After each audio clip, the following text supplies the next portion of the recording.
आज हम लोग देखेंगे कंपाइलर डिजाइन का यूनिट 5। इसमें जो है ना मोस्ट ऑफ द टॉपिक जो है यूनिट 5 का ये फर्स्ट पार्ट है। इसमें जो है ना मोस्ट ऑफ द टॉपिक जो है वो तो हम लोग के पास बस यही है कि थ्योरी वाला पोर्शन है। बस एक जो है ना टॉपिक वो थोड़ा न्यूमेरिकल का है और बाकी सब जो है ना मोस्टली थ्योरी ही है। तो इसमें जो है ना हम लोग के पास इस यूनिट में क्या है, तो कोड ऑप्टिमाइजेशन के बारे में ही है। तो कोड ऑप्टिमाइजेशन का मतलब क्या है कि कोई भी जो है ना, जैसे कि कोई कोड है, उस कोड में ना जो लाइन अननेसेसरी है उसको हम लोग रिमूव कर सकते हैं। मतलब एक तरह से कोड को ऑप्टिमाइज करना है। कोई एक पोर्शन ऑफ कोड लिखा हुआ है, उस कोड को जो है ना कैसे और इफिशिएंट बनाया जा सकता है, वही चीज हम लोग इसमें कोड ऑप्टिमाइजेशन में पढ़ेंगे। तो इसमें सबसे पहला टॉपिक है फंक्शन प्रेशर ट्रांसफॉर्मेशन में, जिसके अंदर में एक एग्जांपल जो है, वेरियस एग्जांपल है। तो इसमें कौन कौन सा है, सबसे पहला है कॉमन सब एक्सप्रेशन प्रॉब्लम।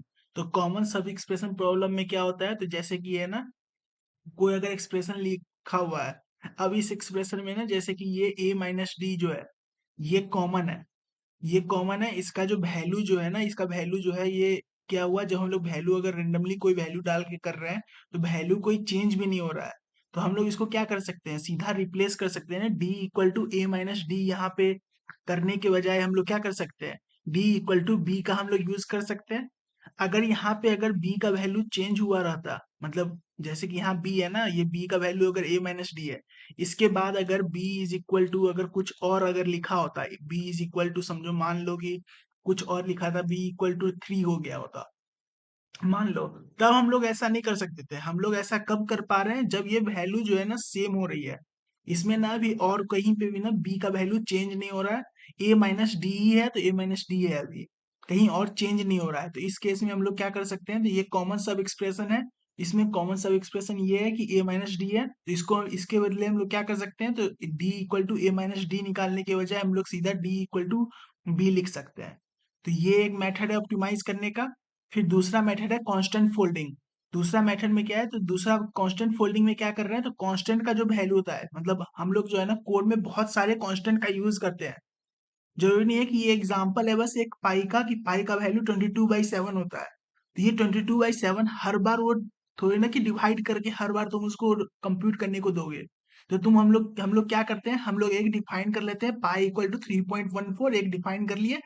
तो उसी को जो है ना हम लोग जो मैक्रो यूज करते हैं, हैश डिफाइन, जो पाई 3.14 जो हम लोग यूज करते हैं, उसके जरिए हम लोग क्या करते हैं, तो हम लोग जो है ना कांस्टेंट को बाइंड कर देते हैं। जैसे कि कंपाइलर के पास जाता है ना, तो हम लोग के पास क्या होता है, तो वो कांस्टेंट का वैल्यू जो है ना 22/7 नहीं होके डायरेक्टली 3.14 ही वैल्यू जाएगा। तो इससे क्या होगा, टाइम बचेगा, ये डिवाइड करने का टाइम बचेगा। फिर तीसरा है कॉपी प्रोपागेशन। तो कॉपी प्रोपागेशन में हम लोग के पास क्या होगा, तो जैसे कि ये x is equal to a है और y equal to x into b है, z is equal to A plus c है। तो इसमें अगर हम लोग देखें तो यहाँ पे ये जो x इंटू बी है, ये x इंटू बी लिखने का हम लोग को जरूरत ही नहीं था, क्योंकि इसका तो हम लोग के पास a, मतलब a into b, x is equal to a ही है। तो हम लोग डायरेक्टली यहाँ पे x y equal to A into b तो लिख सकते थे ना। तो इसमें जो है ना कॉपी करने का टाइम बचा, मतलब ऐसा नहीं है ना कि तुम्हें जो है पहले क्या करना है, ये x का वैल्यू जो है ना, पहले यहाँ पे ये x है, तो इस x में पहले तुम्हें a का वैल्यू कॉपी करके डालना पड़ा। ऐसा करने का जरूरत नहीं पड़ेगा। इस एग्जीक्यूशन में क्या होगा, तो ये डायरेक्टली जो है ना a का वैल्यू हम लोग ले लेंगे। मतलब ऐसा नहीं होगा कि पहले यहाँ पे x था तो x में ना a का वैल्यू कॉपी करके डाल रहे हैं, ऐसा करने का जरूरत नहीं होगा। तो कॉपी प्रोपेगेशन में ये होता है। फिर डेड कोड एलिमिनेशन में क्या होगा, अच्छा ये जो अगर जब होता है ना, तो इसमें हम लोग के पास ये क्या है, ये x इक्वल टू ए जो है ये अननेसेसरी है। हम लोग को अगर y और z है, तो y और z होने से क्या होगा कि कोड जो x इक्वल टू ए है, इसका तो कोई यूज नहीं रहा ना अब। पहले क्या था, x इक्वल टू ए था और y equal to x into B था, तब तो इसमें x का यूज हो रहा था, इस वाले लाइन का यूज हो रहा था। लेकिन अब क्या है, अब तो इसका हम लोग यूज ही नहीं कर रहे हैं। हम लोग y equal to A into B कर रहे हैं, तो y equal to A into B कर रहे हैं, तो इसमें हम लोग कोई यूज नहीं कर रहे हैं, तो इसमें क्या होगा, तो यूजलेस ये बन जाएगा। तो इसी चीज को रिमूव करने के लिए ना, ये एक तरह से डेड कोड बन जाता है। इसी को रिमूव करने के लिए डेड कोड एलिमिनेशन करते हैं। इसमें हम लोग क्या करते हैं, जो भी यूजलेस लाइन होता है उसको हम लोग रिमूव कर देते हैं। जिसका भी कोई यूज नहीं है, डेड कोड हो गया है, मतलब उसका अब कोई यूज नहीं है, तो उसको हम लोग हटा देते हैं कोड से। तो इसमें से ये इसको हम लोग हटा सकते हैं, तो y और z की वैल्यू हम लोग ऐसे फाइंड कर सकते हैं। फिर अब कोड मोशन, तो कोड मोशन में हम लोग क्या करते हैं, तो जैसे कि कोड मोशन में ना हम लोग लूप के अंदर में काम करते हैं।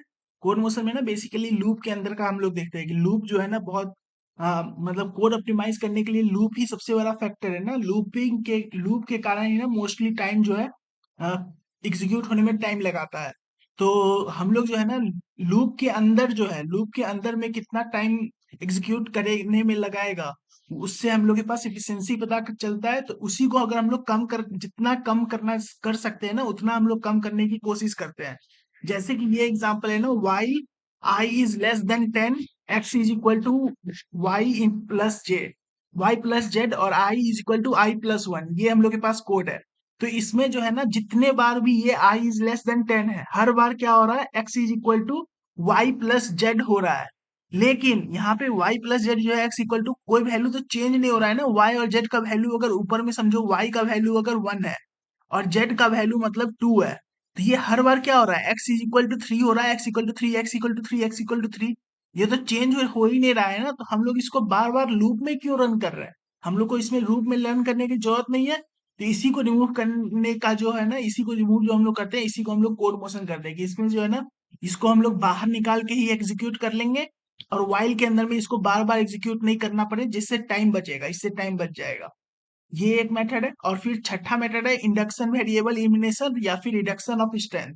तो स्ट्रेंथ हम लोग कैसे रिमूव करते हैं, तो जैसे कि ये जो इनटू का सिंबल है, इसको हम लोग ऐसे करेंगे ना कि इनटू का सिंबल है, ये कुछ ऐसा हम लोग कर ले जिससे प्लस का सिंबल में हो जाए, मतलब इनटू और डिवाइड है ना, इनटू और डिवाइड, इन दोनों को हम लोग जो है ना, अगर स्ट्रेंथ रिडक्शन करना है तो क्या करेंगे, इनटू और डिवाइड को प्लस या माइनस के फॉर्म में हम लोग उसको निकालने की कोशिश करेंगे कि प्लस हो जाए या फिर माइनस हो जाए, इस फॉर्म में करने का। जैसे कि इस क्वेश्चन में, इस एग्जांपल में क्या होगा, तो i इक्वल टू 1 है, while i लेस देन 10, और t is equal to i into 4 है, फिर i equal to i plus 1 है और प्रिंट i है, मतलब प्रिंट t है।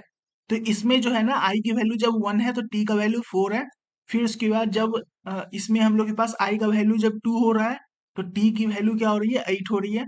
फिर 3 होने पे 3 का वैल्यू क्या हो रहा है, 12 हो रहा है। तो ये जो t का वैल्यू है वो कैसे इंक्रीज हो रहा है, 4, फिर उसके बाद 8, फिर 12, मतलब 4 का इंक्रीज हो रहा है टी का वैल्यू।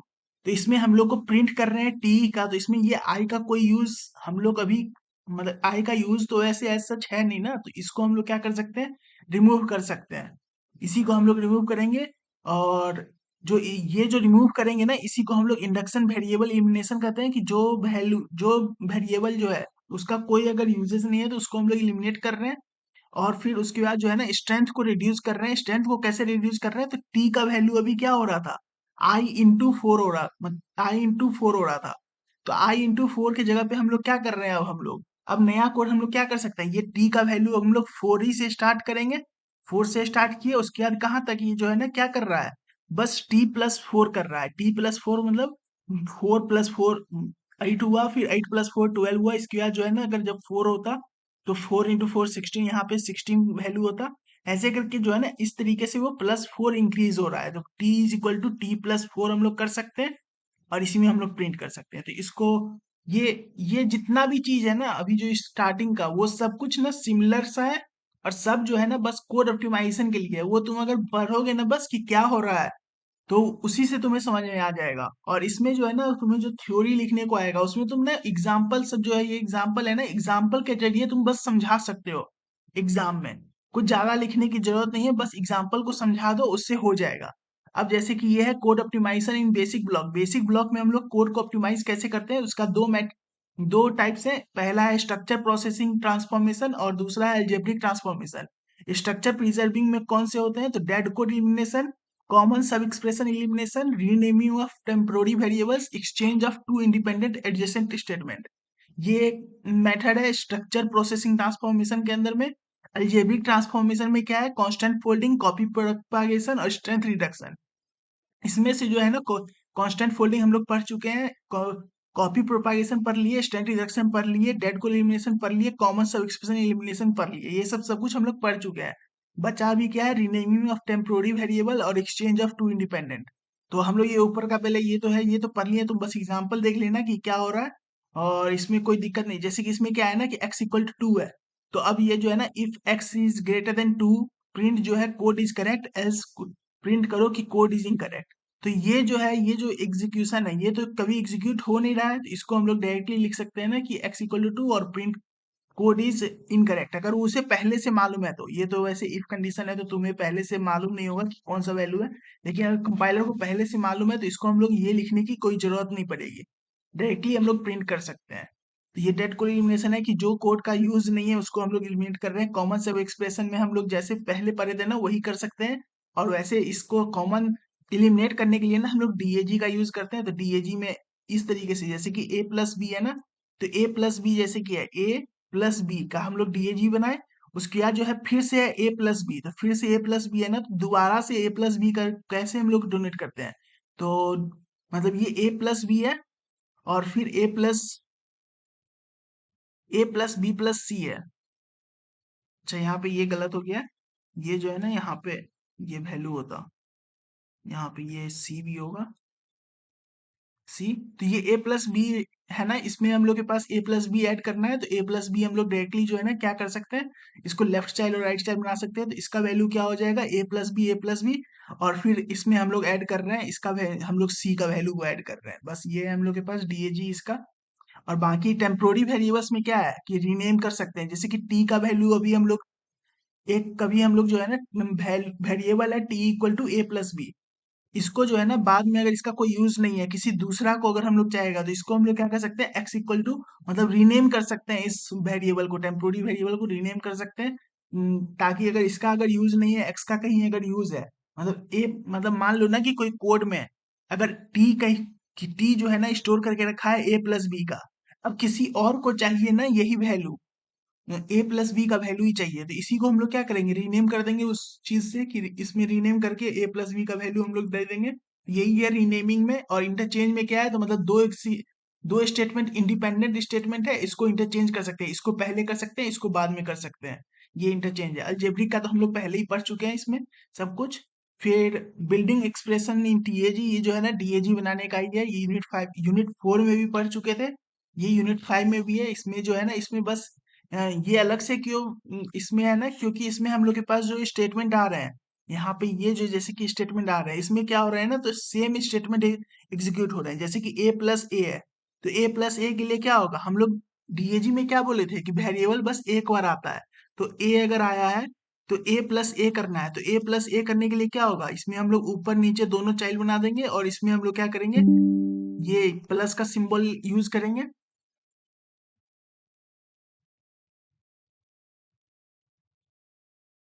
तो ये जो प्लस का सिंबल हम लोग यहाँ पे यूज किए, तो इसमें इसका वैल्यू क्या हुआ, इसका वैल्यू हो गया ए प्लस ए।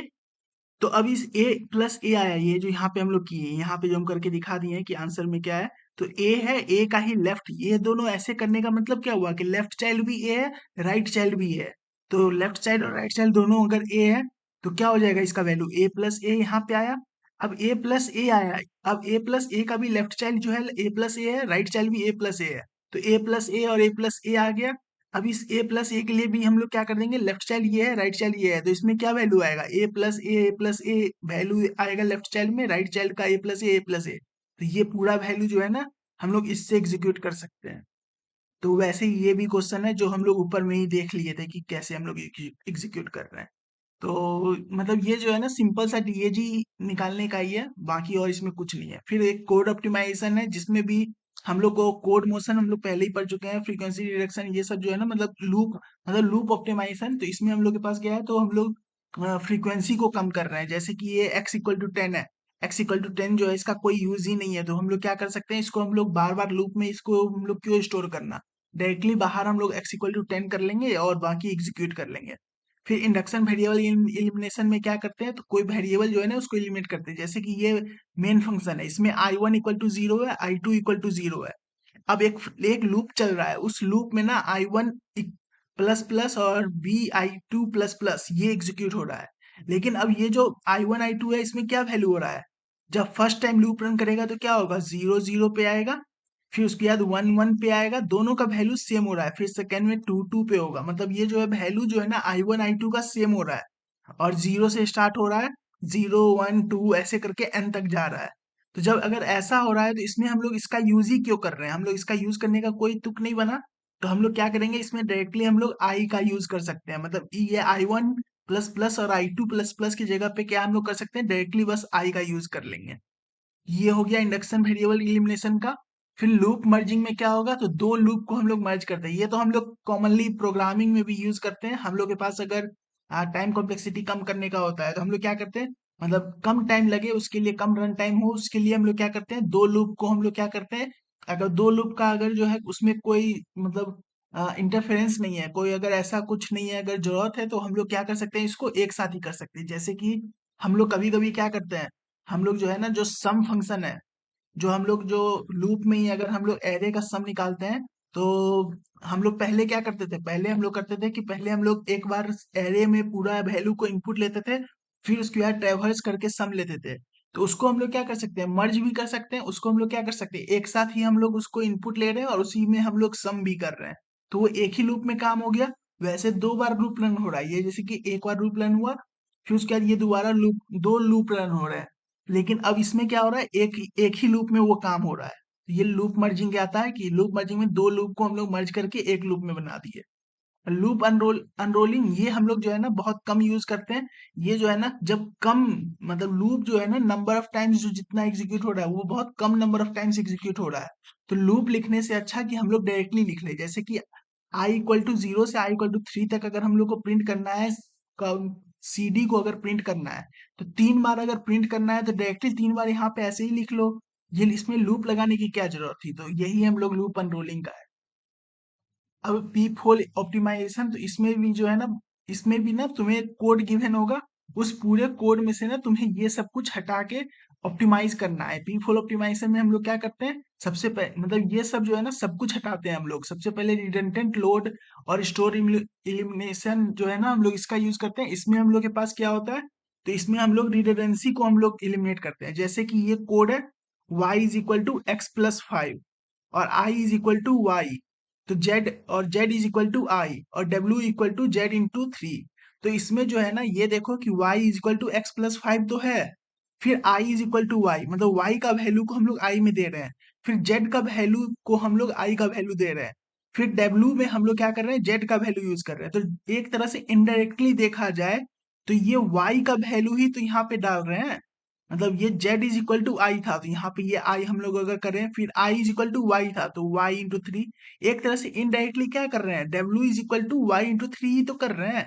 लेकिन बीच में ये एक्स्ट्रा दो लाइन जो है ना फालतू का हम लोग के पास आ रहा था, तो ये डाटा रिडंडेंसी को एलिमिनेट करता है। इसमें हम लोग के पास क्या है, तो इसमें भी हम लोग जो है ना जो स्टेप अननेसेसरी है, इसमें कोई इसका कोई यूज नहीं है, ये फालतू के रिडंडेंसी बढ़ा रहे हैं। तो इसको हम लोग हटा देते हैं, इसको हम लोग क्या करेंगे, बस डायरेक्टली ये लिख सकते हैं, Y W equal to Y into three, हम लोग डायरेक्टली लिख सकते हैं। ये हम लोग के पास एक पहला मेथड है। पहला में क्या है, रिडंडेंट लोड और स्टोर इलिमिनेशन का। दूसरा है कांस्टेंट फोल्डिंग, जो कि हम लोग पहले ही पढ़ चुके हैं कि क्या होता है। उसके बाद स्टैंड रिडक्शन, ये भी पहले ही पढ़ चुके हैं। फिर नल सीक्वेंस और सिंप्लीफाई अलजेब्रिक एक्सप्रेशन, इसमें क्या होता है, तो जैसे कि कोई वैल्यू है, ए ए वैल्यू है, तो ये ए वैल्यू में ना अगर तुम्हें कभी भी अगर हम लोग ए प्लस जीरो कर रहे हैं तो ए ही आएगा, ए इंटू वन कर रहे हैं तो ए ही आएगा, ए डिवाइडेड बाई वन कर रहे हैं तो ए ही आएगा, ए माइनस जीरो कर रहे हैं तो ए ही आएगा। तो ये सब जो है ना इसको एक्सप्रेशन के फॉर्म में नहीं लिख सकते, मतलब एक्सप्रेशन के फॉर्म में लिखने से अच्छा ना कि ऐसे ही रहने दो।